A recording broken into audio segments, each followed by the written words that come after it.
¿Qué tal, amigos? ¿Cómo están? Me da mucho gusto saludarlos. Aquí estamos nuevamente en este podcast contigo y bueno, pues tenemos ahora nuevamente un gran invitado, ya lo conocen ustedes. El día de hoy Luz... Nomás he venido una vez, hombre. Luz por ahí se ausentó, pero bueno, pues aquí con el gusto de saludarte, Eder. Saludos a todos, pues gracias por invitarme de nuevo, Gil. Creo que sí nos fue más o menos bien en el que grabamos, ¿no? Sí. Fue un buen tema y creo que el día de hoy pues vamos a tener también un tema, me parece que se comenta mucho y del cual pues habrá que platicar, ¿no? ¿Cuáles son las posturas que hay al respecto? Y bueno, pues de entrada platícanos qué tal la semana, cómo ha pintado a partir de que nos visitaste, cómo va ahí tus temas.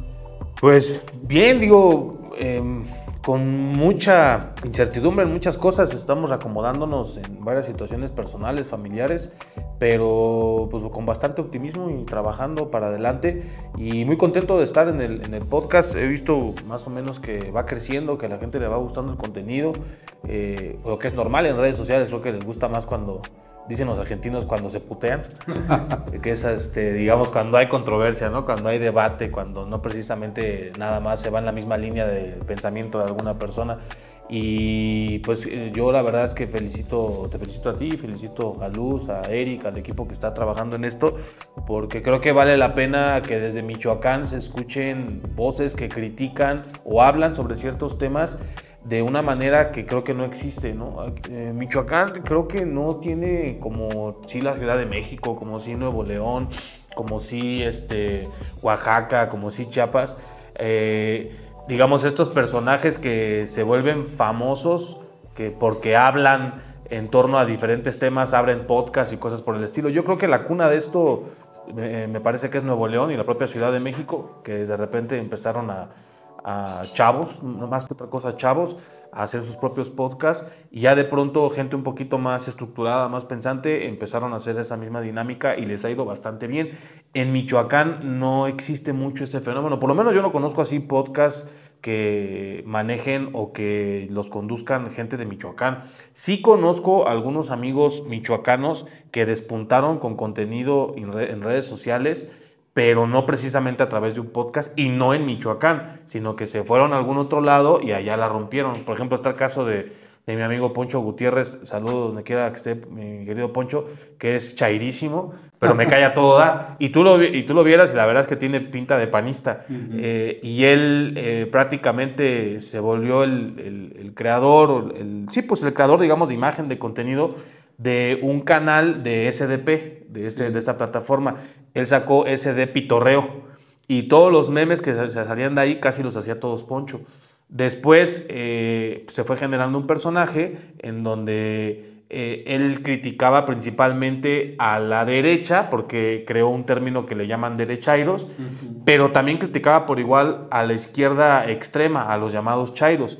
Lo cierto es que se encontró más cómodo, al menos eso yo percibo, no sé si Poncho lo ve así, pero yo percibo que se encontró más cómodo, digamos, como con los cuates de izquierda y se dio cuenta que tenía más volumen su contenido, claro, cuando criticaba a los derechairos, le dice él.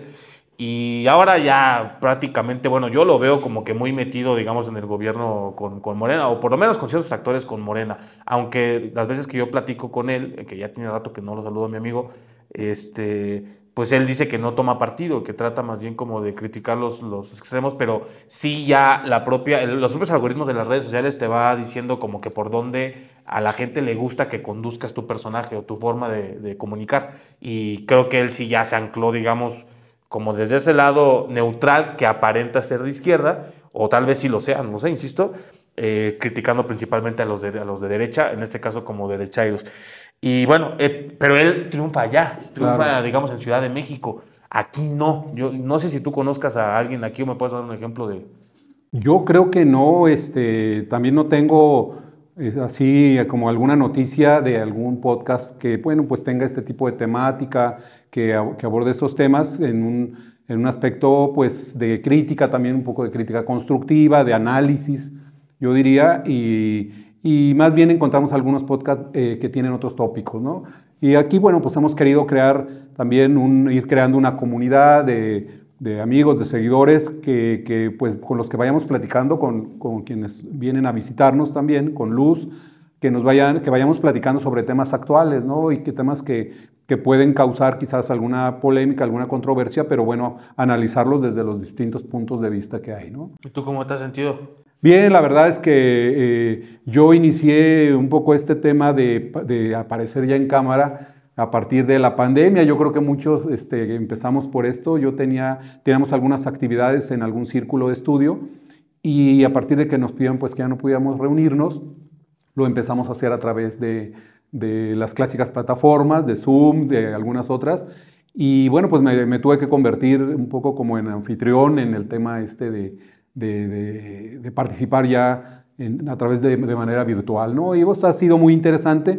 La verdad es que hemos empezado a hacer estos pininos, pero bueno, ahora en el podcast ya es una realidad, ¿no? Entonces, pues aquí estamos tratando estos temas. Suerte en lo que yo les pueda ayudar y cuando me inviten, pues aquí vamos a estar. No, pues sí, muchísimas gracias. Yo creo que ahí a nuestros amigos que nos ven siempre eres bienvenido y o a algunos también les caigo gordo. Una buena opinión. Tengo algún tipo de habilidad para eso.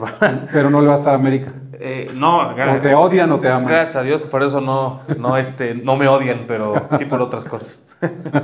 Muy bien, pues el día de hoy queremos tratar un poco este tema, paquete de reformas, de iniciativas que precisamente vimos que estuvieron pues preparadas, que estuvieron proyectadas para este periodo extraordinario de sesiones de la Cámara de Diputados.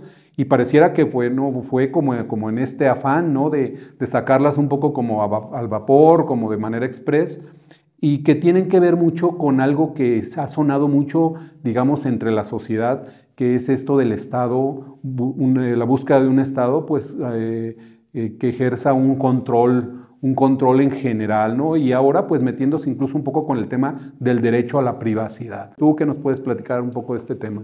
Bueno, de entrada, pues sí hubo mucho ruido en todos estos días en torno a esta situación. Prácticamente todos los medios de comunicación hablaron del tema. También hubo mucha desinformación y mucho ruido en redes sociales, gente que con poca información se atreve a emitir algún tipo de juicio o que se quedan con noticias pasadas. Lo cierto es que pues, en política los temas se van actualizando día con día y a veces minuto con minuto hay que estar presente, pendiente, porque lo que tú puedas comentar ahorita a lo mejor ya no es, porque resulta que hoy mismo ya se actualizó, ya cambió, ¿no? Y eso pasó en algunas de estas reformas, o en todas.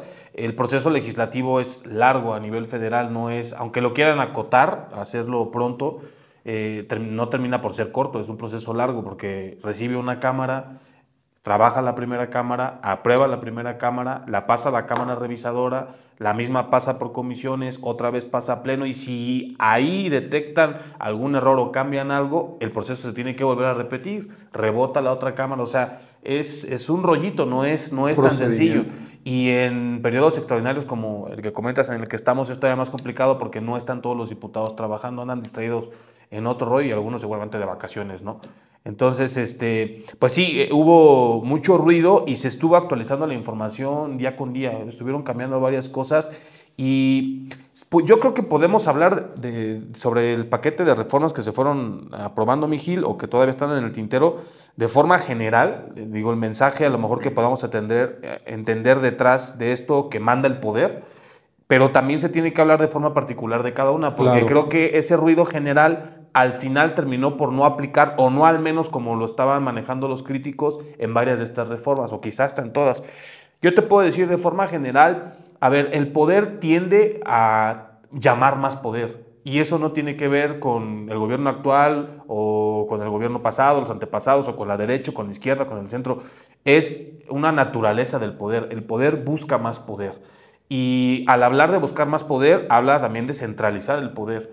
Han sido pocos los ejemplos que tenemos en la historia de gente que llega a ciertos niveles, hablamos de la presidencia de la República, del Ejecutivo, que busca descentralizar el poder. La realidad es todo lo contrario, o sea, llegan ahí y el poder vuelve loco a cualquiera. Te buscas perpetuar, buscas crear tus organismos pues a modo, buscas meter a tus cuates, buscas, pues si ya a lo mejor tú no permanecer en la silla, pero sí poner a tu sucesor. O sea, eso es un ejercicio que es legítimo hasta cierto punto, ¿no? Hasta donde la ley te lo permite. Claro. Ese es el problema de no tener contrapesos como en México no los tenemos de origen. Pero ya nos tenemos que remontar muy atrás, mi querido Gil, porque, insisto, el poder, así como lo estoy describiendo, funciona así aquí en China, en todos lados. O sea, no es como que en Estados Unidos tengan los mejores políticos y, no, ellos sí piensan en democracia y sí buscan la descentralización del poder. No, o sea, son igual, están en el poder y buscan mantenerse en el poder y controlar poderes y poner a sus cuates y todo lo que acabamos de describir. El problema es que a lo mejor allá sí tienen un sistema que existe desde hace mucho tiempo, que cuando lo crearon contemplaba ciertos mecanismos de blindaje para evitar que se excediera el propio poder en sí mismo. Así es. Eso en México no pasó. Y pues ahí nos tendríamos que remontar a la historia de cada ejemplo que quisiéramos tocar, ¿no? El caso específico de México, nuestra historia de cómo construimos el poder al día de hoy como lo tenemos, ha sido a madrazos, ha sido a divisiones, ha sido a balazos, ha sido a yo te chingo para ponerme a mí, luego yo me quedo tanto tiempo y luego entra alguien más, hasta que medianamente entró un poder autoritario a poner su estilo de democracia que duró por muchos años y que con cambios ahí poquito a poquito pellizcándole se logró tener lo que hoy consideramos un sistema democrático y partidista en nuestro país. Tú lo recordarás perfectamente bien, que fue hasta la irrupción del PAN en los 50s por ahí, y luego después del PRD, no había otro partido por más de 30 años, estuvieron 2 partidos nada más, en donde realmente uno controlaba y el otro fue creciendo conforme el que controlaba le permitía, poquito a poquito. Aquí en Michoacán, por cierto, tenemos la, no sé si fortuna o infortuna de decir que el PAN ganó su primer municipio, que fue el caso de Quiroga a nivel nacional. Y luego ya viene el PRD y después viene una leve atomización en donde se pueden crear otros partidos políticos más. Y bueno, los que hoy gobiernan vienen de esa historia, vienen del partido hegemónico. Prácticamente todos vienen de escuela priista. Entonces, es muy difícil que, como dicen coloquialmente, a chango viejo le quieras enseñar maromas nuevas. Muy complicado. Sí. Por lo cual, que en un sistema en donde finalmente no terminamos por tener los contrapesos necesarios que se tuvieron que haber construido antes, que hoy la gente que se crió con ese tipo de modelo de hacer política quiera o pretendamos nosotros que ellos se asuman como demócratas al 100% y hagan esta división de poderes. Entonces, pues es algo que no nos queda más que lamentarnos ahora. Desde mi punto de vista, lo que tendríamos más bien que estar apostando no es en ellos, es en las nuevas generaciones. Primero, en que las nuevas generaciones entiendan lo que es democracia. Segundo, en que valoren lo que es democracia, porque como a los jóvenes no les costó lo poquito que hoy tenemos de democracia, muchos no lo entienden y muchos no lo valoran. No lo valoran. Y hay, increíblemente, Gil, muchos jóvenes que hasta desean un gobierno autoritario, ¿no? Lo que se ve de modelo autoritario, que bueno, habrá que ver si sí lo es o no, de, por ejemplo, de El Salvador o del propio China. Hay mucha gente que dice, hoy, principalmente jóvenes, que dicen, algo así tenemos que tener. Claro. Un líder supremo, autoritario, que controle y a la fregada la democracia prácticamente. No valoran lo que hoy tenemos y no saben lo que costó, no conocen nuestra historia. Entonces, tendríamos que meternos en ese trabajo con los jóvenes y después apostar a que ellos gobernaran con esta nueva mentalidad, porque los que vienen, insisto, gobernando con esa mentalidad de pasado, va a ser difícil que puedan actuar de una forma distinta. Entonces yo creo que en resumidas cuentas, hoy con todas estas intentonas en general de las propuestas que se están analizando o ya aprobando en Cámara de Diputados y Cámara de Senadores, es simplemente el reflejo de nuestra historia aplicada en la política y es el reflejo de la naturaleza del poder mismo, donde el poder busca y controlar y tener más poder. Así es. Sí, y bueno, como bien dices, pues de repente se maneja pues de manera general que todas estas propuestas de reforma e iniciativas, este paquete, pues van dirigidas hacia cierto control que bueno, ya se ha venido viendo a través de algunos movimientos que ya ha hecho, pues principalmente desde que el Ejecutivo obtiene su triunfo en las urnas. Posteriormente viene a su vez, bueno, a la par el triunfo del Legislativo con una mayoría calificada, prácticamente en la Cámara de Diputados, en la Cámara de Senadores a un senador. Y bueno, también este tema de que el Poder Judicial pues entra, también digamos, lo habíamos platicado en uno de los temas anteriores, entra dentro de este control que tiene el propio Ejecutivo. Y ahora este tema, vamos a esto de las leyes, ya un poco en lo particular, este tema de la ley de la Guardia Nacional, ¿no? Que ha sido un tema muy polémico, primero porque recordemos que después de esta política pública que tuvo Felipe Calderón con haber metido, digamos, ingresado al ejército a algunas actividades, algunas acciones de seguridad pública, de persecución del delito, pues la izquierda, digamos, empieza a decir que no debe de haber una militarización del país y empieza a tener este discurso en el cual incluso es un discurso de campaña.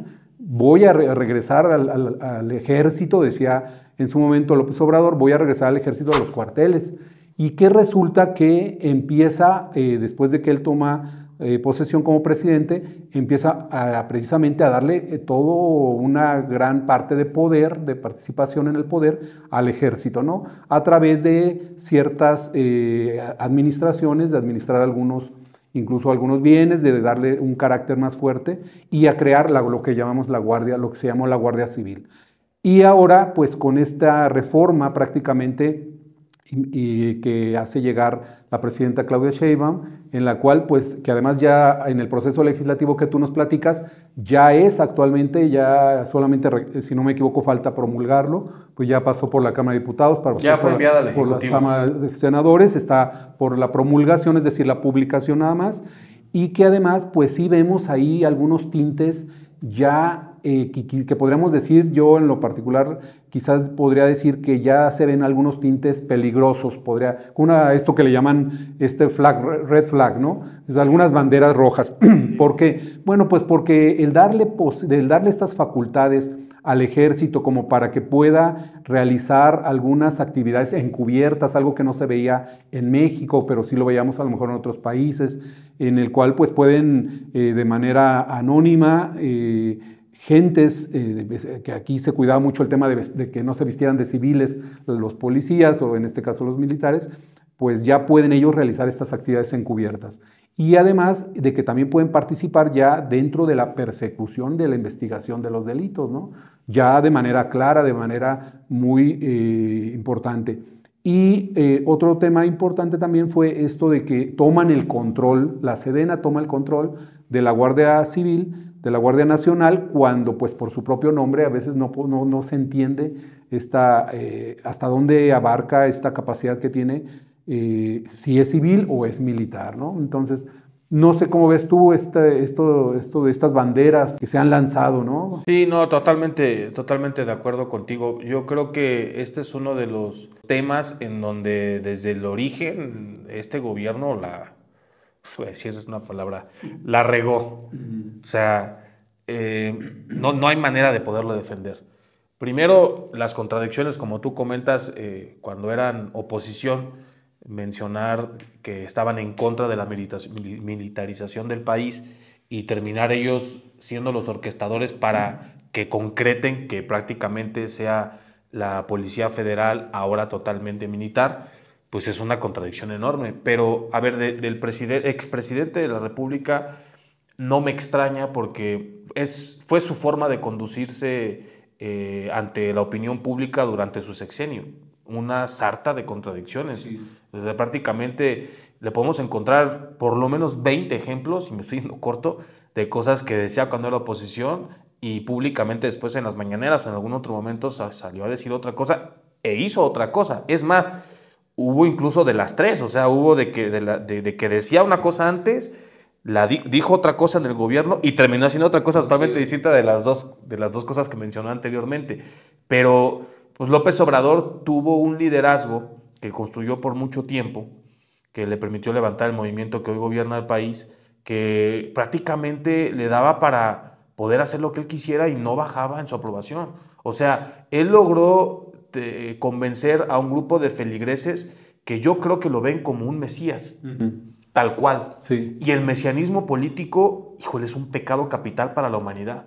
Si nos remontamos a la historia del mundo, no nada más en México, de lo que han sido estos mesías políticos, este gran líder que se levantó para salvar a nuestra nación y cambiar los males que nos han aquejado durante tantos tiempos, prácticamente todos han acabado mal. Sí. Aquí cerquita pues tenemos a Hugo Chávez, al propio Fidel Castro. ¿En qué están estos países? Vámonos más para allá, pues lo que fue Hitler, lo que fue Stalin, y en qué acabó. Vámonos allá a China, lo que fue Xi Jinping. O sea, todos estos líderes, al final, ¿en qué acabó? Sí. Es lo que estábamos hablando ahorita, la concentración del poder en una sola persona, porque creemos que es el Mesías, el que va a venir bien a cambiar todo. Por lo tanto, ya no solamente le doy mi voto, le doy mi fe, mi convicción, casi hasta mi cartera, porque confío en que él va a hacer lo que dice que va a hacer. Y no entendemos que es un político que lo que busca es poder y que se equivoca igual que todos. Claro. Y que a veces este tipo de personas se termina creyendo que sí son el Mesías. Y eso es todavía más peligroso porque se sienten intocables. No les puedes ya ni criticar ni decir nada. Y ahora sácalos de ahí, mano. Ese es el gran problema con este tipo de perfiles. Por lo cual, yo creo que López Obrador sabía perfectamente bien la posición que tenía y que en esa posición de aprobación, en donde construyó feligreses, no construyó seguidores, construyó feligreses, pues él podía salir a decir cualquier estupidez y la gente no le iba a decir nada. Los que siempre lo criticaron, le iban a criticar, pues esos ahí van a estar. Los que en su momento votaron por él, pues por un cambio, pero no eran sus feligreses, sabía que tarde que temprano los iba a perder. Él le apostó a los que estaban y van a estar, pese lo que pese, que es un amplio porcentaje de la población. Por lo cual, a mí no me extrañan estas contradicciones del gobierno. Qué mal que ahora la presidenta Claudia Sheinbaum, que yo he visto que en algunas cosas se ha desmarcado de las malas decisiones del expresidente, en esta no se ha echado para atrás. Pero también quiero pensar que a lo mejor ella piensa muy en el fondo que no era la mejor idea.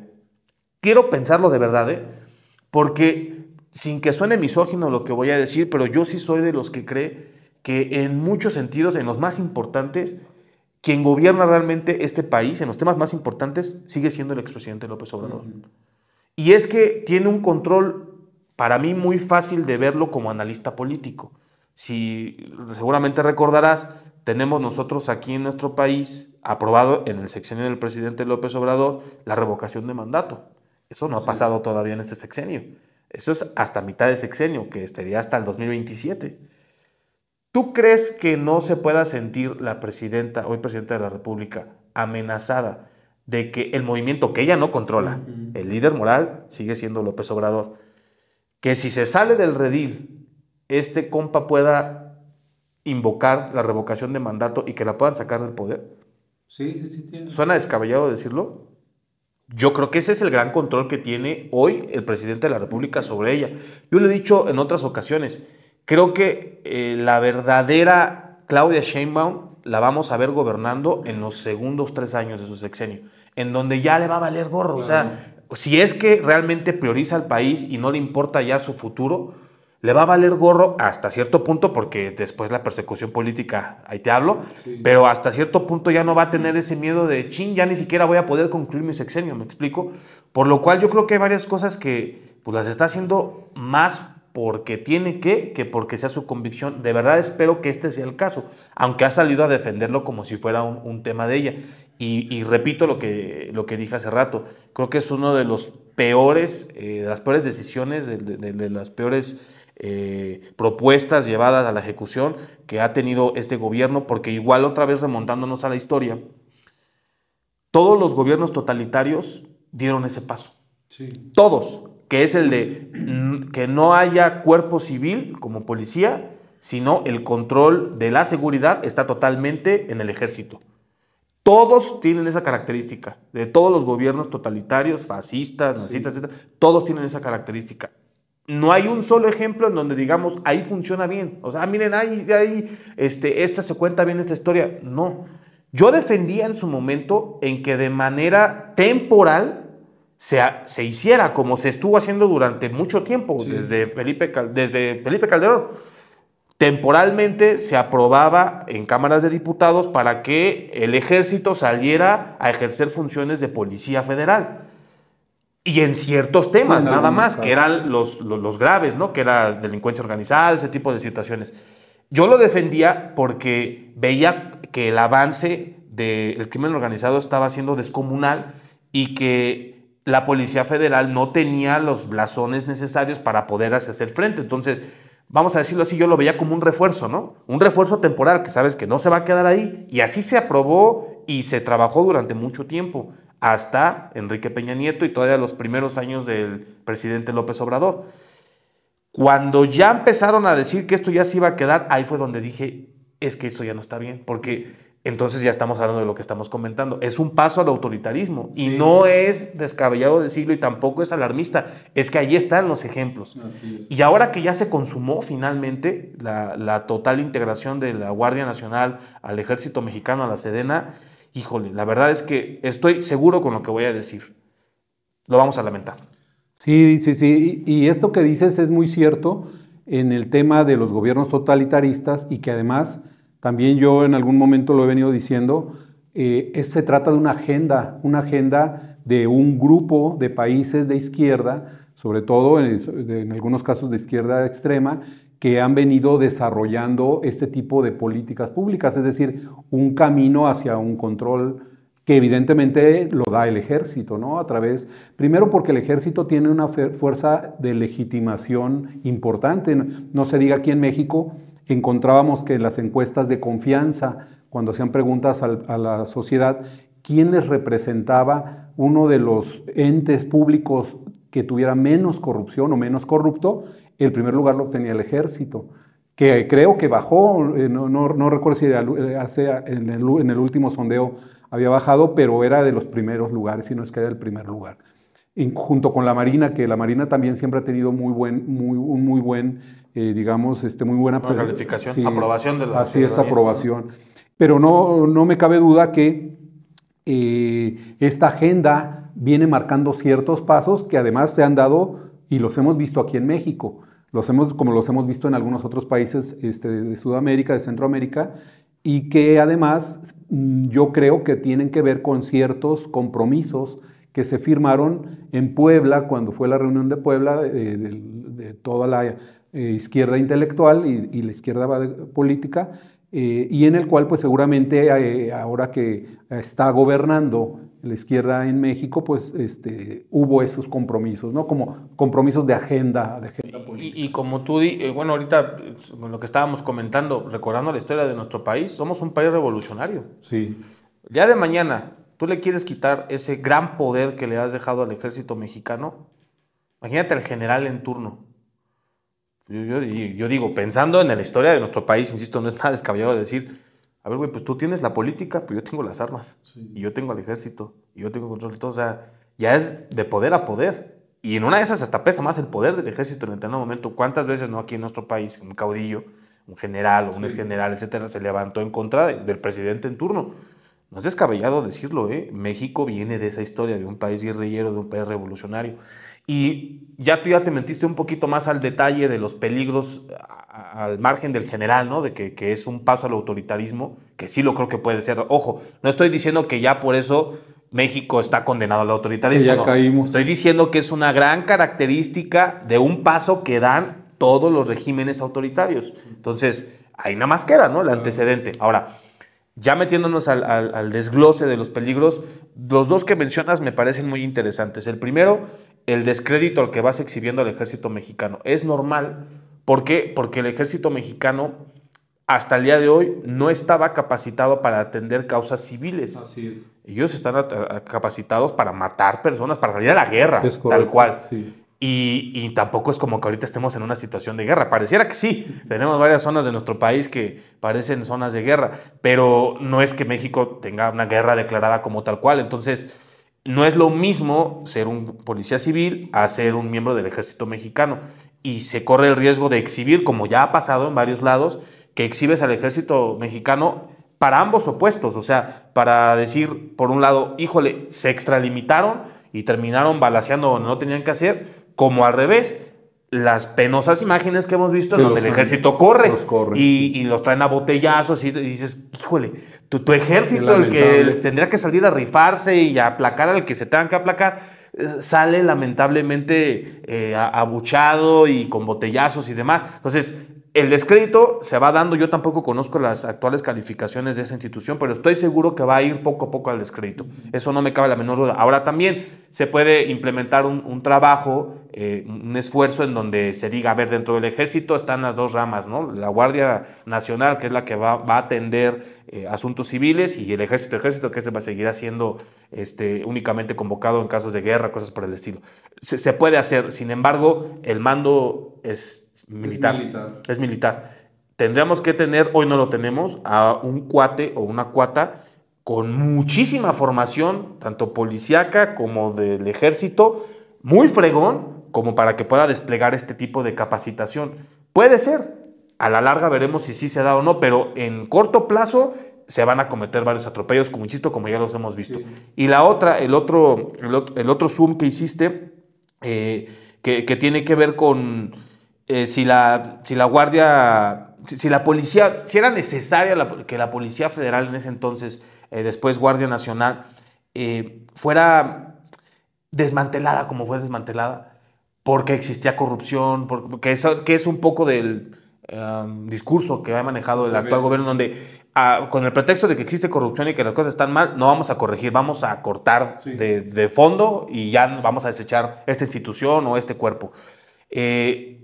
¿De verdad era necesario hacerlo así? O sea, ¿no era más fácil en este caso, como en varios otros más, apostar a corregir, a perfeccionar el cuerpo policíaco, en este caso el de la Policía Federal en aquel entonces, que yo creo que también tenía cosas muy buenas, cosas muy malas, pero tenía cosas muy buenas, como también las tiene el Ejército Mexicano? No porque sea la institución mejor aprobada, quiere decir que porque se hagan ahí mejor las cosas, igual y no. Es que no tenían el grado de exhibición que sí tiene una policía civil, o en este caso la Policía Federal o la Guardia Nacional. Desde ahí ya no puedes valorarlos exactamente igual.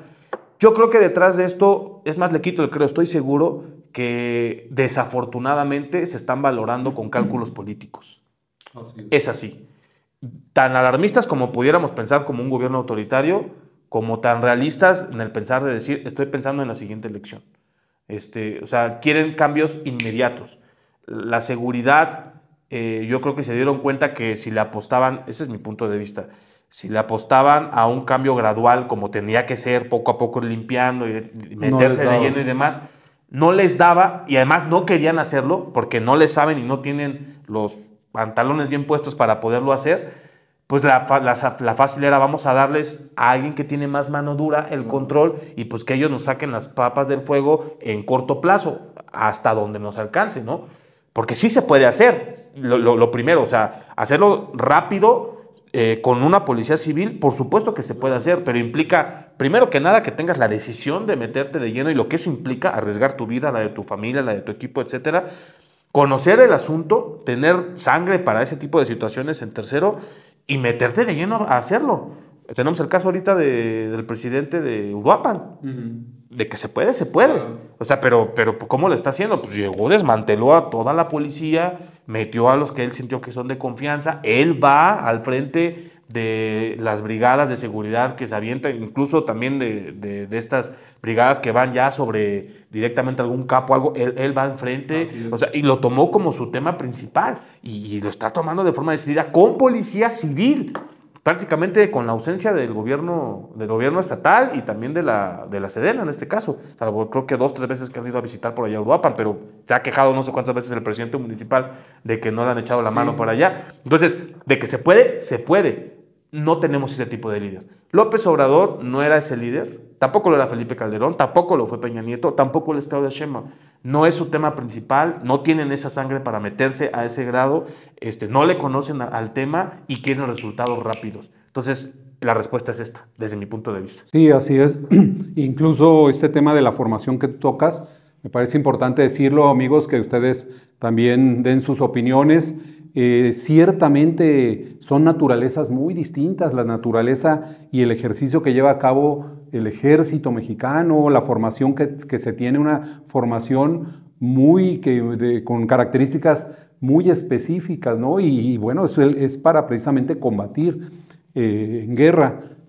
Y por otro lado, la Guardia Civil, que tiene primero tareas de prevención, tareas bueno, de persecución, en todo caso, ahora que le han sumado ya de investigación, ¿no? Pues sí es delicado que sumen ambas corporaciones, sobre todo porque la formación que se pretende dar a estos elementos de la Guardia Civil será totalmente militar. Entonces, creo que sí, ahí tendríamos que tomar en consideración que son dos naturalezas distintas, dos competencias incluso distintas, porque también esto que tú dices, bueno, esperemos que no se tengan que lamentar muchas violaciones de derechos humanos por la propia fuerza que en sí mismo tiene los elementos del ejército. Y lo hemos visto. Yo tengo por ahí la oportunidad de conocer un caso muy particular de un grupo, le llaman, te recuerdo, un grupo del ejército que estuvo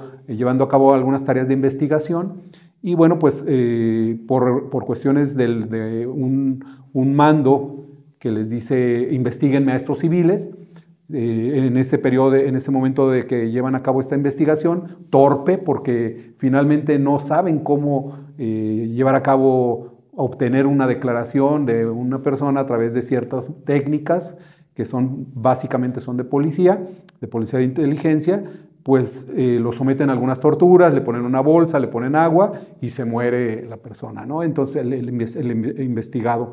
Entonces, ¿qué resulta? Que el mando dice, bueno, pues yo nada más les dije que lo investigaran, pero no que hicieran esto. Y entonces ellos, en este principio que tienen de jerarquías, se echan la bolita en el caso de cada uno de los mandos conforme tienen jerarquía. Entonces dice, pues es que a mí me dijo el teniente dice, a mí me dijo el capitán, y el capitán dice, pues es que el que encargó esto fue el comandante de la brigada. Y entonces ahí vamos a encontrar, como bien dices tú, pues una situación en la que posiblemente tengamos muchos excesos, muchas situaciones que la sociedad es la que seguramente va a lamentar, ¿no? O vamos a lamentar. Sí, pero fíjate, Gil, que esas cosas a la larga seguramente se pueden corregir y espero que se corrijan. O sea, yo creo que esa es la apuesta, a ver, tenemos a la Sedena, de la Sedena habrán dos ramas. Existirá la Guardia Nacional, que serán civiles o militares o exmilitares que van a dedicarse al tema civil y desde ahí pues vamos a tener especialistas que capaciten al tema civil, y la otra rama que seguirá siendo el ejército, desde la propia Sedena. Podemos pensar que en algún punto puede funcionar, seguramente en el tránsito de la capacitación, de la actualización, del acomodo de este nuevo cuerpo súper poderoso, van a haber estos tipos de exhibiciones, a eso se arriesga ese proyecto. Para mí el verdadero riesgo, más que eso, porque insisto, eso se puede corregir, es la concentración del poder. Sí. El que en este país se concentre el poder de esa manera en 2, 3 personas nada más, eso es lo peligroso. Eso es lo peligroso, peor aún cuando hay armas de por medio. Sí. Eso es lo verdaderamente peligroso. Entonces, ahí es donde yo digo, no estoy diciendo que ya México vaya a caminar hacia una dictadura, pero por supuesto que son pasos alarmantes, sí, que gobiernos de este estilo dieron en su momento para convertirse en lo que fueron después, que fueron esas dictaduras. Entonces, para nada me agrada, y más aún en mi filosofía, yo como más recargado hacia el liberalismo, el libertarismo, en donde lo que buscamos es la desconcentración del poder. Entonces, en fin, estoy seguro, lo que dije hace rato, lo vamos a lamentar. ¿Cómo? No quiero decir, pero sí, lo vamos a lamentar. Sí, y fíjate que además se suma a esto, a este paquete de reformas, amigos, que seguramente han escuchado también ya ustedes, porque ha sido motivo pues, de mucha polémica, esto de la famosa curva biométrica, ¿no? Que parece ser otro elemento más de control, o entre comillas, de control de la población, sobre todo en casos pues, de la propia identidad, rebasando, como lo dicen algunos especialistas, al grado de meterse ya con este derecho de privacidad que todos tenemos como ciudadanos. Y entonces yo creo que aprovechando incluso esta coyuntura de crisis de seguridad, esta coyuntura en el que las madres buscadoras pues han hecho un clamor social, y que México está sintiendo que que le debemos mucho a todas estas madres, a todas estas familias que han perdido hijos, papás, etcétera. Me parece a mí que el gobierno lo ve como un foco en el cual, un foco prendido donde dice, puedo ir hacia allá y puedo aprovechar esta coyuntura para entonces meter yo, en este caso, este paquete de reformas, como fue la Ley General de Población, para tener una CURP que sirva como un carnet de identidad, pero ya con datos biométricos, con una fotografía, que hasta ahí me parecería que no sería, digamos, lamentable, me parece algo interesante, porque además en México es de los únicos países donde los niños no tenían un carnet de identidad, donde algunos que no tenían credencial para votar, porque decían yo soy apolítico, no tenían una credencial para votar. Y aunque está el pasaporte, pero el pasaporte tampoco servía como una, digamos, una credencial propiamente de identificación. Me parece que todo hasta ahí pues va bien. El problema es cuando, como tú bien lo dices, se busca que esta curva, este documento, se concentre en un banco, en una plataforma de datos, en la cual esté a disposición pues, de un solo ente político y que además, pues, ante la falta de controles, por un lado de control de legalidad y por otro lado de control de seguridad, pues puedan ser violentados en cualquier momento por los hackers, como ya se ha visto, como ha pasado en últimas fechas, con la propia captura del Mayo, que hubo por ahí una cuestión de una persona que violó algunas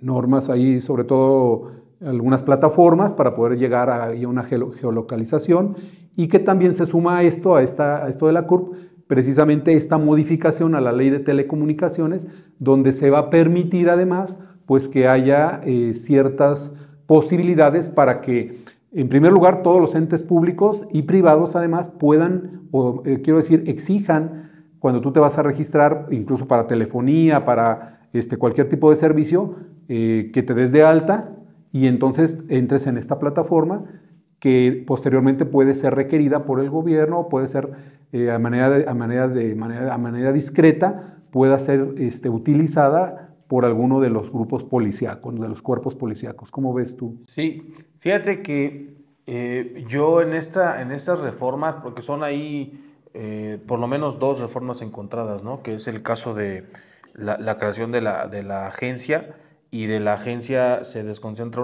creo que es una comisión, si no estoy mal, que es la que se va a encargar de lo que hacía el entonces IFETEL, que es de la concesión de contratos y de licencias para radiodifusoras, televisoras, etc. Y esta superagencia se va a encargar de estas dos cosas, ¿no? Tanto del control de pues, todos los medios de comunicación, como quien dice, y por el otro lado del control digital, tecnológico, y la información a través de estos controles tecnológicos de cada ciudadano en nuestro país. Yo no estoy en desacuerdo, de hecho puedo decir que estoy de acuerdo en general, dirían los abogados, con el espíritu de la ley, porque creo que sí es importante que un país tenga conocimiento de su población, ¿no? De cuántos son, en dónde están ubicados, a qué se dedican, sus ingresos, etcétera, que ya lo hacíamos de una manera un poco más rústica a través, por ejemplo, del INEGI, ¿no? Un órgano concentrado. Y así de diferentes plataformas. El INE aportaba la suyo, el INEGI lo suyo, el propio gobierno con ciertas dependencias, por ejemplo, en su momento Cedesol, ahora los del bienestar, CONAPO, CEPSOL, etcétera. O sea, cada dependencia, ya sea desconcentrada del gobierno, autónoma o del propio gobierno, terminaba aportando cierta información de una forma un poquito más rústica, ¿no? Vamos a decirlo así. Yo creo que sí, yo soy de los que no le tiene miedo a la tecnología. Creo que la tecnología, a ver, como todo en la vida, mi querido Gil, pues lo bueno, lo malo lo pone el ser humano, ¿no? Pero las herramientas ahí están. Si tú las utilizas para bien, mucho bien nos hará. Sin embargo, hay mucha gente que lo utiliza para mal. Por eso hablo del espíritu de la ley, porque creo que es bueno apoyarnos de la tecnología. Me parece que vale la pena para ahora eso que ya hacíamos, lo podamos hacer ahora mejor, a mayor detalle, porque es necesario que, insisto, el gobierno conozca a detalle a su población y se emplee de forma positiva. Ahora, el asunto es lo que hablábamos hace rato sobre el tema de cómo se ha construido la historia de nuestro país.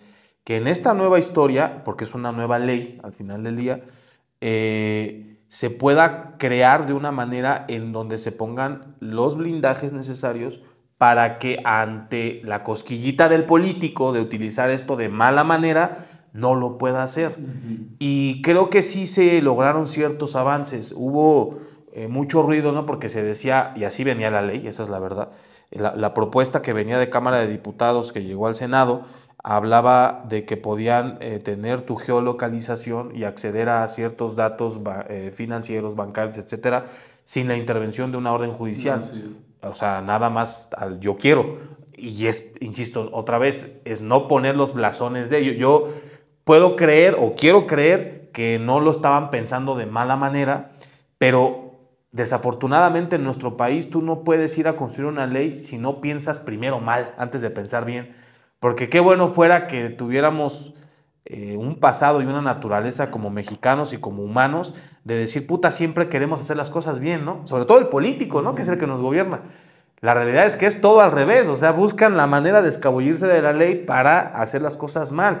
Entonces, creo que en la construcción de las leyes, yo estoy seguro que aquí en China uno siempre debe de primero pensar mal. Entonces, creo que por la premura de la situación no se pensó en esa situación como que se pensó en el lado positivo de la cosa. Yo no quiero acusar a que Morena y compañía lo que querían era tener control de la ciudadanía y ahora ya tener... Un estado vigía. ¿Sabes? No porque los defienda, te digo por qué. Porque no creo que les dé para tanto. O sea, tampoco los creo tan abusados. ¿Sí me explico? Yo creo que de repente la propia oposición y los críticos al sistema, al gobierno actual, como que les dan de más valor, ¿no? Como que los creen los súper chingones y los que las cranean de todas y que traen las ideas más maquiavélicas y piensan en cada detalle. Y te lo puedo decir, que a mí que me ha tocado estar de lleno en ciertos niveles en política, los políticos a veces son más estúpidos de lo que uno cree y terminan haciendo cosas así, a lo estúpido. Y a veces es más peligroso un bien intencionado estúpido. Y eso a veces creo que más abunda en la política. Claro. Los que tienen buenas intenciones pues son muy idiotas al momento de hacer las cosas. Y creo que ese es el caso. O sea, no es que estuvieran planeando para mí algo maquiavélico y quieren controlar, no. Les dieron una orden, trataron de sacarla rápida y como son bastante idiotas, pues no se pusieron a pensar en el detalle de esta situación. Si lo hubieran hecho con calma, hubieran consultado, hubieran tenido expertos, lo que después medio hicieron para corregir la plana, a presión de la ciudadanía y demás, con ciertos comentarios alarmistas, seguramente no se hubiera hecho tanto ruido como se generó ahora. Al final se terminaron creando sí ciertos blindajes, ahora sí este tipo de accesos a esta información tendrá que ser a través de una orden judicial.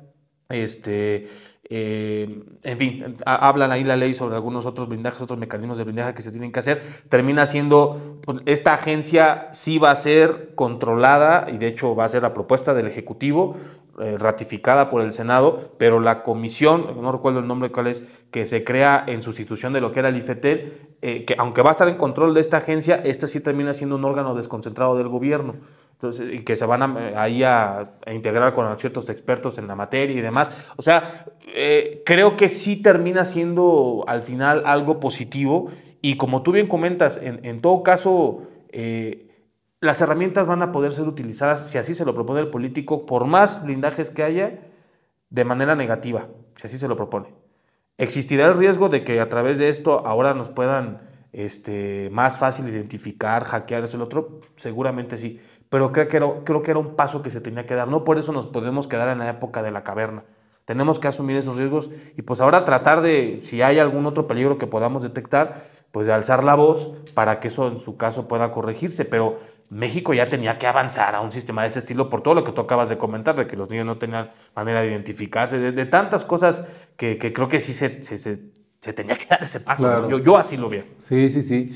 Pues sí, amigos, no sé cómo ven, qué opinan al respecto, estos comentarios que nos hace Eder y que, bueno, vale la pena que también ustedes nos puedan hacer algunos comentarios, cómo se sienten, qué opinan al respecto y, bueno, pues nos va a dar mucho gusto leerlos, ¿no?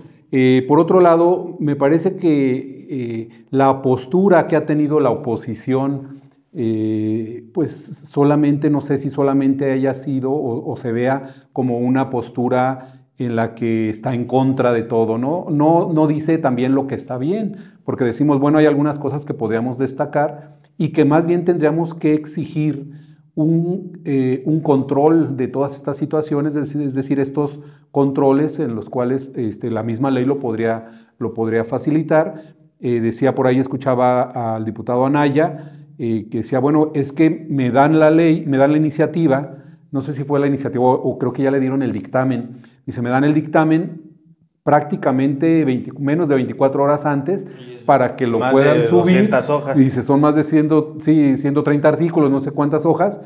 Es que estoy haciendo todo mi esfuerzo por tratar de analizarlo y dar una propuesta. Le hubiera hecho, como dijo la diputada de Morena, pues ahí está ChatGPT, yo nada más le dije, hazme un resumen y ya. Con esos ovarios se paró allí en tribuna. Sí, ya ahí expuso, ¿no?, cómo llevan a cabo el trabajo legislativo, que además, bueno, pues no dudamos que lo hagan. Pero ¿hasta dónde la oposición realmente ha asumido esta postura de asumirse oposición? O sea, decir, bueno, no solamente voy a estar en contra de todo, sino también tengo la oportunidad de aportar, ¿no?, de construir. De lo que tú presentas, bueno, yo tengo todavía la posibilidad de construir sobre esto, ¿no?, y mejorar, como bien lo dices, y no solamente estar en contra. A mí me parece que la oposición ha sido rebasada. O sea, está la oposición, yo creo que pasmada con este control que ciertamente se ve, y que a veces dicen, pues es que ¿qué nos ganamos, no? O sea, ¿qué nos ganamos con emitir una opinión si de todos modos nos van a mayoritear en la votación? Pero yo creo que, bueno, pues hay elementos en la ley como para hacer reservas, como para someter a algunas discusiones y que pudieran, pues, realmente ayudarnos a caminar en la creación de estos contrapesos, ¿no?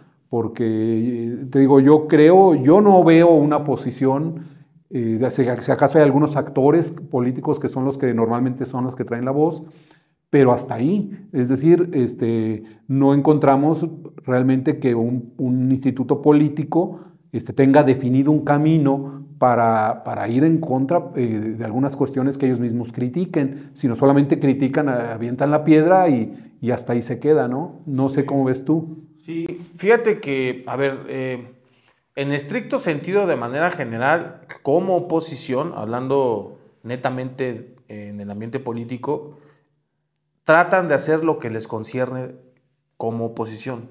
¿Cuál es el papel de la oposición? Detectar los errores del gobierno en turno, hacerlos evidentes, criticarlos y hacerlos públicos. O sea, ese es el papel de una oposición. Y yo creo que ellos lo tratan de hacer. El problema con los que se enfrentan, para mí, la actual oposición que tenemos, por hablar de ellos y no hablar de lo que los otros hacen bien o mejor que ellos, es que, número uno, no tienen personajes con credibilidad para criticar las cosas que critican. Okay.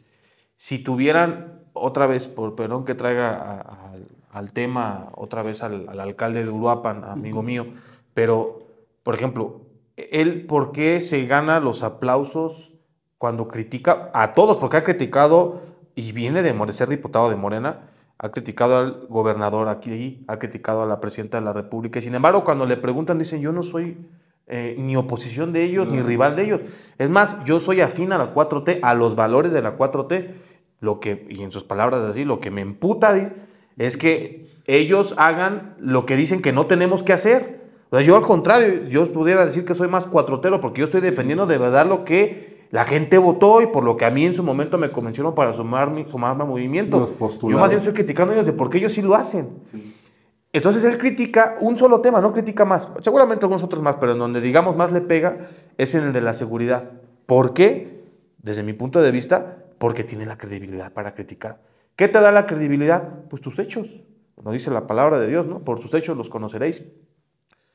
¿Quién en el PAN, sobre los diferentes temas, y del PRI, y en el partido que me digas, sobre los diferentes temas que se están manejando, mencióname uno que tenga la credibilidad nacional, porque a lo mejor sí liderazgos locales, ¿no? Municipales, quizás estatales, pero un liderazgo nacional en donde digan, sí le creo lo que dice, ¿no?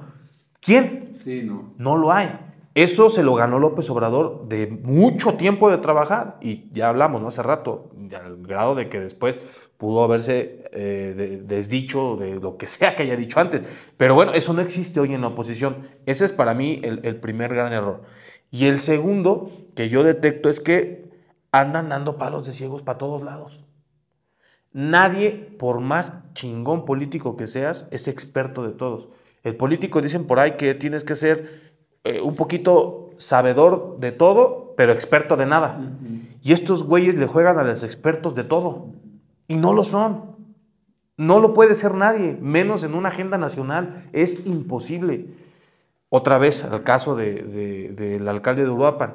Detecten un tema, 2 temas, en donde tengan los elementos, las figuras, las tablas, la poca credibilidad que les queda para poder hablar sobre ese tema y explótenlo. Y la propia agenda política, como es cíclica, te va dando a lo mejor cada semana o cada mes, cada X tiempo, para volver a revivir el tema y seguir hablando sobre eso y sin salir de la base de tu tema, explotas otras cosas más, pero tienes tu base de la cual generas credibilidad. López Obrador lo hizo. Si alguna vez tú llegaste a ir a un evento de campaña, un meeting de campaña de López Obrador, que lo dudo mucho, yo sí tuve la oportunidad de asistir a varios, era el mismo discurso, amigo. Y para quienes lo venían siguiendo desde hace muchos años atrás, era el mismo discurso. Él venía hablando sobre los fifís, sobre la corrupción, sobre los potentados, los oligarcas del poder, y puercos, cerdos, marranos, cochinos, y lo que le fue reformando al mismo discursito que traía, y desde ahí podía hablar de todo lo demás. Pero esa narrativa que construyó por años fue lo que terminó dando los resultados. Hoy no están en ese plan, están ellos cazando piñatas, a ver, chingados, le pego acá y le pego acá. Y pues si de por sí no tienen a los elementos necesarios para poder hablar sobre un tema, ¿qué te hace pensar que vas a tener para hablar de 1000 temas más? Y pues por eso de repente que siento que se escuchan ridículos. Y ya por último, ahí en mi comentario, para matar el tema, yo creo que terminan pensando ellos en una mente totalmente política, lo cual a lo mejor no está mal. O sea, en un pensamiento totalmente político, a lo mejor no está mal. ¿A qué me refiero con esto? Yo te puedo decir, me consta, que el salir tú a tomar una posición por el bien del país neutral y decir, a ver, yo como oposición puedo reconocer que el oficialismo está haciendo esto bien, y lo vamos a apoyar. Nada más le voy a criticar esto y esto, y esa es mi postura como oposición. Quizá tú, yo, la poca gente que es seguidora de la agenda política diaria, puedes decir, ese es un político de alturas, ese es un político de miras, qué buen político, se distingue por su clase, por su forma de pensar, porque se ve que no nada más va y grita lo baboso, sino que estudia, ok, sí, el problema es que somos minoría, y una muy pequeña minoría, y eso a la gente no le llama, y tampoco al político por lo mismo. Entonces, al político hoy, en los tiempos de las redes sociales, el que se hace famoso es el que sale a decir, otra vez el alcalde de Uruapan, que vaya a la chingada, es el que se hace famoso. Sí. ¿Sí me explico? Entonces, están pensando en mente política, nada más que creo que lo están aplicando mal por lo que te estoy comentando, pero creo que están en el camino, o sea, el hacer es hacer en términos generales lo que la oposición tiene que hacer. En el fondo de las cosas, los detalles son los que los están matando, y pues por eso tenemos, pues ya lo dijiste tú, una caricatura, o no se lo dijiste, yo se lo digo, una caricatura de oposición, ¿no? Sí, bueno, casi lo dije porque sí, ciertamente me parece pues que no habrá, o bueno, no hay, y creo que no vemos un camino cercano para que haya la construcción de una verdadera oposición. Incluso en el tema que, bueno, tú sabes y que algunos de ustedes saben, amigos, del lado del conservadurismo, pues también se está tratando pues de empujar una institución política que también tienda a esto que a lo mejor tú dices que somos minoría, pero de realmente tratar de llevar a cabo un gobierno para el bien común.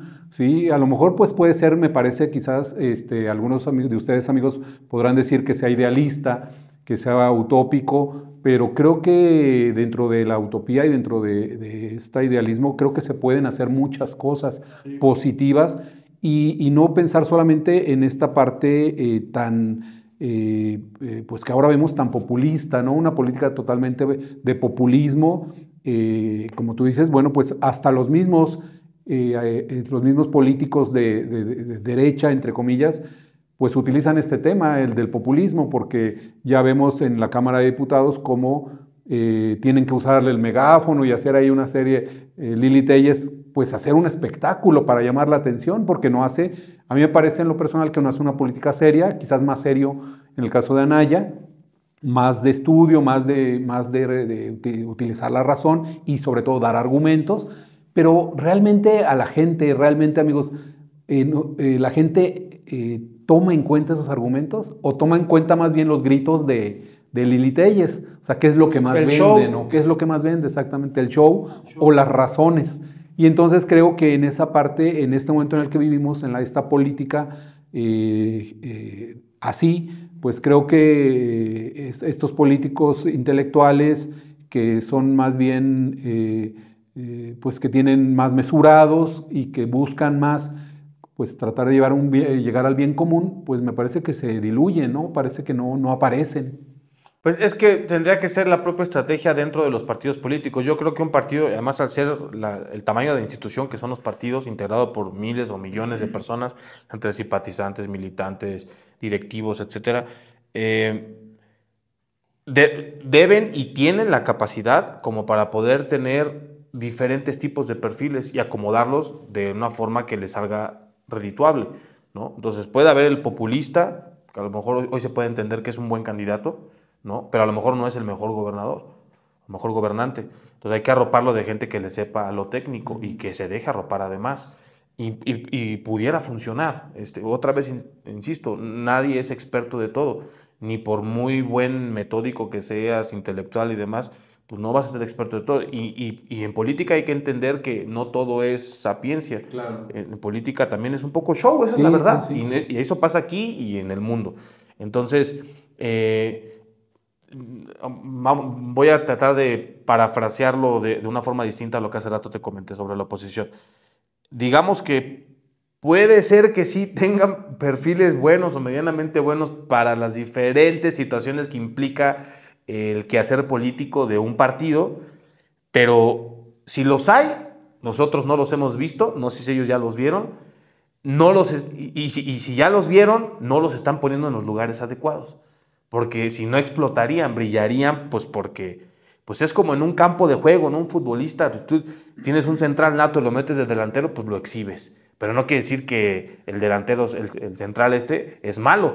Quiere decir que el sistema está mal. Entonces, mételo otra vez a su posición original, que funcione todo lo demás el equipo y el futbolista individualmente se va a ver bien. Acá es igual. No, si es, insisto, concediendo que existieran esos buenos perfiles dentro de la oposición, que yo no los veo, pues en todo caso no lo están poniendo en el lugar adecuado y por eso se avientan cada babosada que dices, híjole, ¿cómo podemos hacer? Y México necesita, no es idealista, es necesario. México y todo el mundo necesita contrapesos. A ver, el contrapeso es como en el debate, te lleva a crecer. Claro. O sea, si todo el mundo pensáramos igual, entonces no existiría el crecimiento intelectual ni el desarrollo. Pues imagínate en este mismo podcast que tú y yo pensáramos exactamente igual y que a lo que tú dijeras, pues yo nada más tuviera que decir que sí. Pues ¿qué sentido tiene incluso hasta para nuestros amigos? O sea, no, el chiste es, a ver, tú piensas esto, pero yo pienso esto, oye, pero esto que estás diciendo no estoy de acuerdo. Entonces ahí viene la construcción del debate, contradebate, los argumentos, la argumentación, la retroalimentación, y entonces viene el cambio de ideas, el crecimiento en las ideas. Así debe de ser. En la política no es distinto. Se necesita la oposición para ello.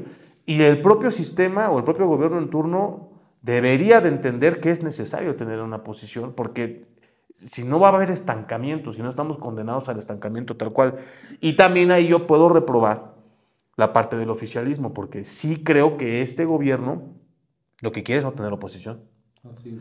En general todos, yo creo que a nadie le gusta la crítica, también está algo en la naturaleza humana, pero se ha encargado de hacerla más pública, más evidente y de hacer además legal los pasos para tratar de tener menos oposición o una oposición muchísimo más controlada.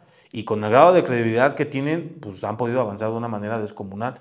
Y no se dan cuenta que a la larga a ellos también les va a afectar, les va a chingar, porque no es lo mismo gobernar un país rico que un país pobre. Sí. El que gobierna, si gobierna un país rico, le va mejor. A veces es la mentalidad corta de nuestros políticos. Pues ojalá que cambie la cosa, pero se ve.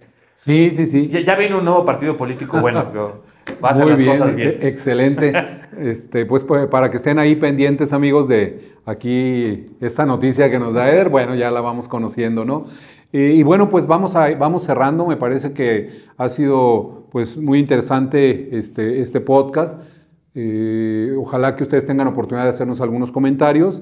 Yo creo que para quienes nos están viendo y para muchos de los que quizás no entiendan muy de fondo toda esta política pública que va caminando hacia esto que dices tú, bueno, no estamos totalmente metidos o declarados ya en una dictadura, pero parece que vamos caminando hacia allá. Dan pasitos peligrosos que coquetean con las dictaduras. Se han ido dando muchos pasos, ¿no? O sea, decía yo, primero, pues esta mayoría construida en el legislativo, después cómo vino la reforma judicial, que también fue, el sentido fue también, digamos, como hacia allá, y posteriormente todas estas, incluso este tópico de la censura que inició con el tema que ya también tratamos en uno de estos podcasts, con el tema de la censura en el caso, sí, en el caso de la ley de Puebla, y que pareciera ser pues que está una amenaza.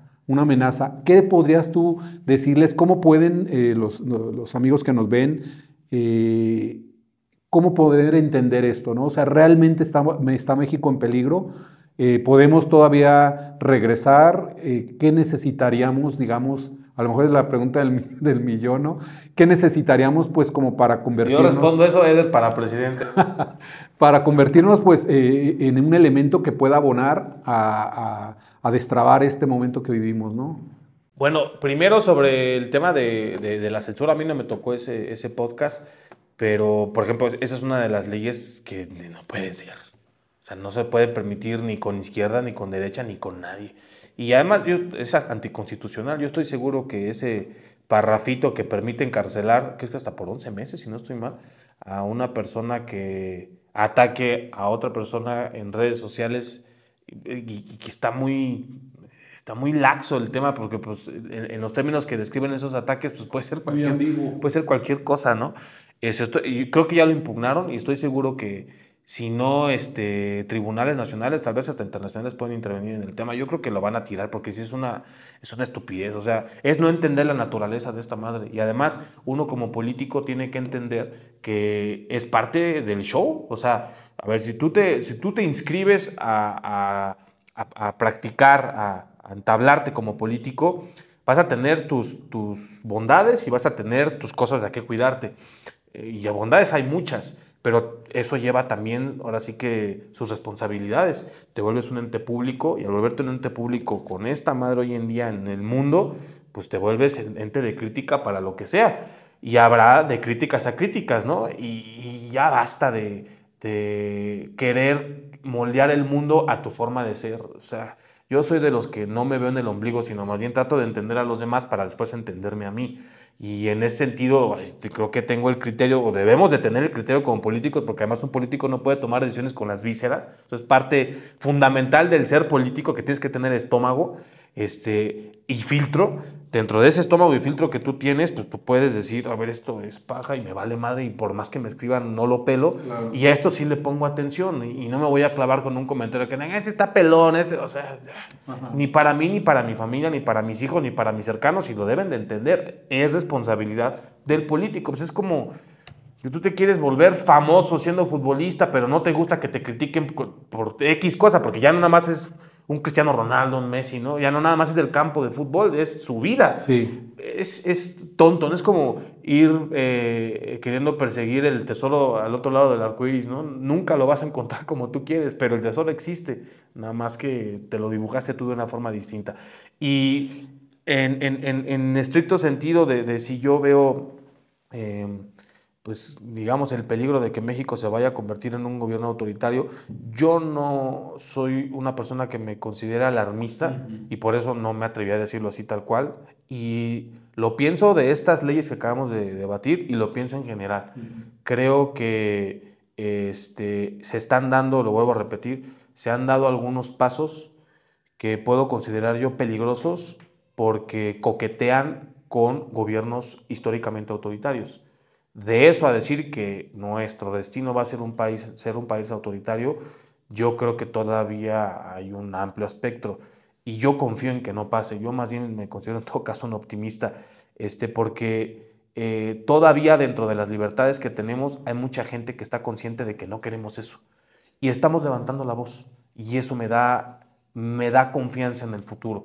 Puede ser que estemos haciendo varias cosas mal, pero sí veo que hay mentes, quizá no en el poder, voces, quizá no en el poder, de que a veces desde atrás de un celular, aquí, una cámara, se levantan, empiezan a criticar, dicen, y creo que son finalmente las voces o las ideas que van a terminar generando contrapesos y no van a permitir que una situación tan drástica pueda alcanzar a nuestro país. Espero que así sea. Si no pasa así, algún día nos volvemos a un gobierno autoritario, que quede también grabado en mi tweet de que dije que se dieron pasos hacia allá muy, muy peligrosos, ¿no? Pero para eso estamos aquí, Gil. Por lo menos yo conozco un poco también de tu corazón, de tu ideología, tú conoces un poquito de la mía, y mientras existamos personas con ese compromiso para no permitir que esto pase desde la trinchera donde nos toque, creo que hay esperanza, ¿no? Y se trata de corregir eso. A ver, aquí sí podemos hablar, y con la gente además que nos ve, que yo creo que le gustan estos temas y que se mete a fondo, sí podemos hablar con un poquito más de mesura, un poquito menos con el ombligo y de polarización, y de decir las cosas que se hacen bien y las cosas que se hacen mal. No todo se está haciendo mal. Yo creo que habían cosas que se tenían que cambiar y eran adecuadas, se hicieron bien o se están haciendo bien. Hay cosas que están haciendo medianamente bien, otras que están haciendo medianamente mal y otras que están haciendo muy mal.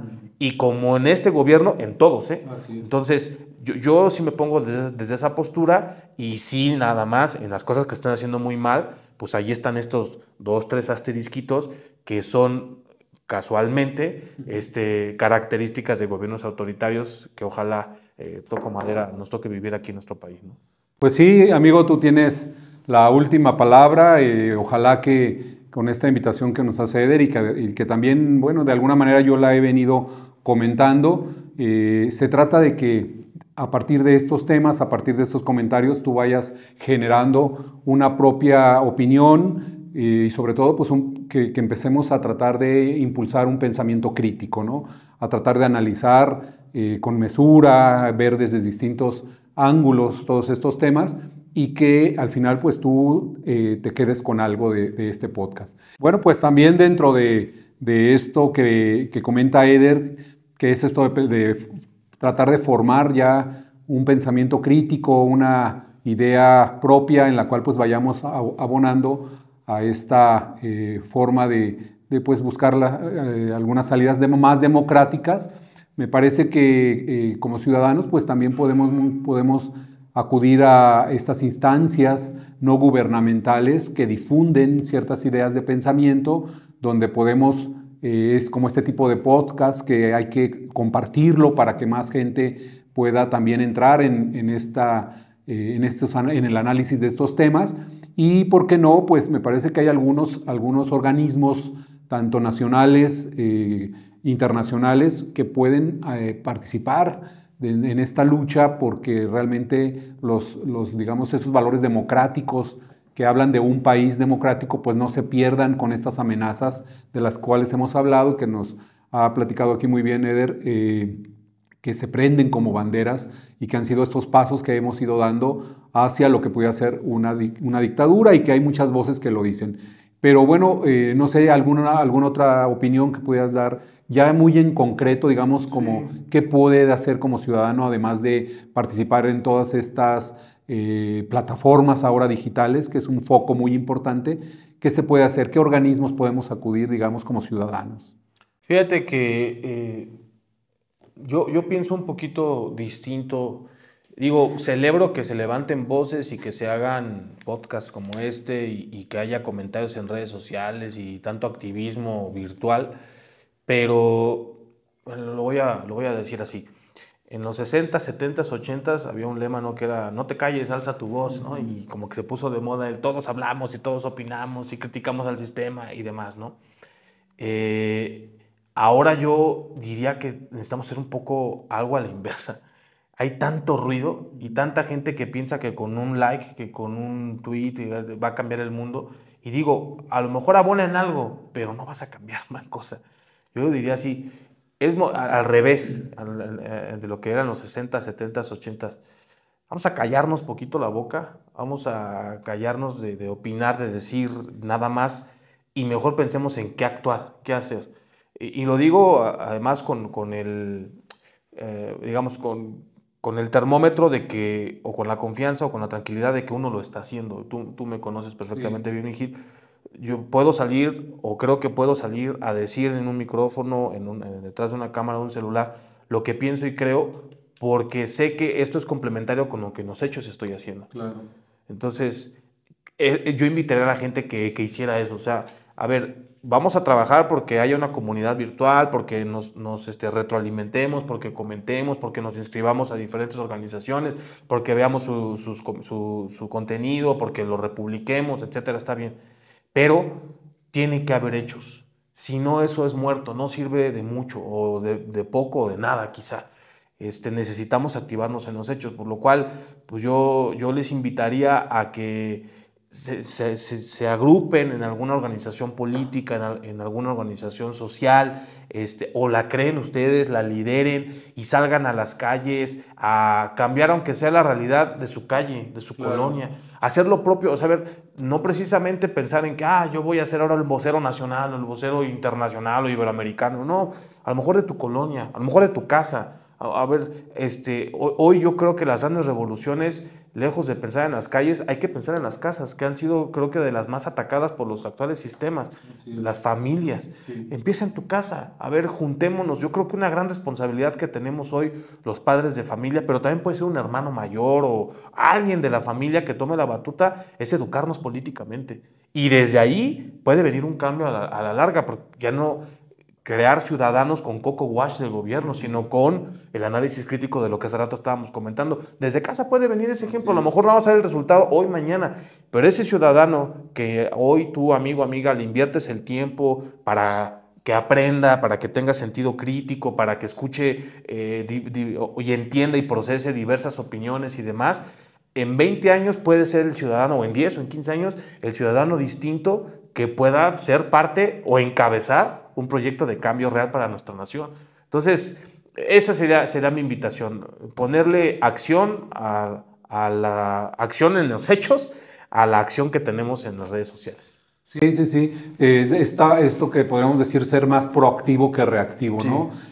Construir más que tratar solamente de criticar, y porque además pues también me parece que en este tema de algunos organismos internacionales a quienes ya se les ha dado denuncia, como en el caso de la reforma judicial y la OEA, que ya la OEA emitió un informe, pues prácticamente ni siquiera voltearon a ver de qué se trataba el informe, es decir, el oficialismo, como que realmente yo creo, no sé hasta dónde estos organismos internacionales, muchos de ellos, algunos de derechos humanos, como la Corte Interamericana, pues no sé si no ha sido el recurso para que ellos pudieran intervenir, que digo, no con las salvedades de la ley, pero que ellos pudieran emitir algunas pues, opiniones de peso. Me parece que no les da para tanto a estos organismos, y sobre todo ante la fuerza con la que se han hecho estas reformas, la fuerza con la que se han dado los pasos, ¿no? O sea, pasos contundentes. Pues es que, Gil, esos gobiernos progresistas es una caricatura de los derechos humanos, hombre. Ahora leemos cada derecho humano que dices, hijo de veras. Lo único que están haciendo es, ahora sí que superinflar este fenómeno económico, ¿no? Hay una inflación de derechos humanos en donde los sustanciales, los que realmente importan, como por ejemplo el derecho a la vida, terminan volviéndose nada. Sí. Ya no valen por esta superinflación. Hoy vale más la vida de los huevos de tortuga, tienen y se preocupan más por la calidad de vida de un gato, de un perro, que de un bebé. Es lo que son las épocas modernas que nos están tocando vivir del progresismo, que así tal cual, es una superinflación de los derechos humanos. Hoy lo que tendríamos que hacer, como se hace en el reacomodo económico, y es un buen tema para en otro podcast quizás hablar, en otro episodio, pero bueno, ahí pongo nada más la idea. Desde mi punto de vista, lo que se tiene que hacer es, como se hace cuando hay inflación en un estado, tienes que recortar esos piquitos que te están generando esa inflación para volver a lo sustancial. Entonces, aquí tendríamos que ver todos esos derechos humanos que han dado, que han generado, o en una de esas te han dado cosas negativas en lugar de positivas, por volver a lo sustancial. Y ahí, bueno, pues tú también me conoces, yo soy más del derecho natural. Creo que es la base para generar efectivos derechos humanos y efectivas leyes, pero en fin, eso sería ya momento de otro episodio, ¿no? No, pues excelente, excelente amigos, pues ha sido un gran podcast, me parece que muy interesantes los comentarios. Bueno, decíamos, queda en ustedes, pues qué es con lo que se quedan, qué es aquello con lo que van a ir también a profundizar, porque pues no basta con que nos quedemos aquí en estos comentarios, sino que pues también ustedes traten de abonarle y que también nos hagan algunos comentarios. Y bueno, pues el día de hoy extrañamos a Luz, ojalá que le mandamos un saludo allá donde quiera que esté. Sí, es cierto. Y pues esperemos que nos acompañe en el siguiente podcast. Y agradecer mucho a Eder, aquí ya va a ser un invitado constante. 11. Y pues nos da mucho gusto saludarlos nuevamente, despedirnos de ustedes. Póngannos por ahí sus comentarios y también sugieran algunos de los temas más pues que les pueda interesar. Y nos quedamos con esta parte finalmente para cerrar, esta parte de la formación. Me parece que es fundamental, ¿no? Vamos a empezar a crear formación crítica, pensamiento crítico, para que podamos ir al fondo de estos fenómenos sociales. Pues muchas gracias, saludos para todos. Saludos y gracias, Gil. Gracias.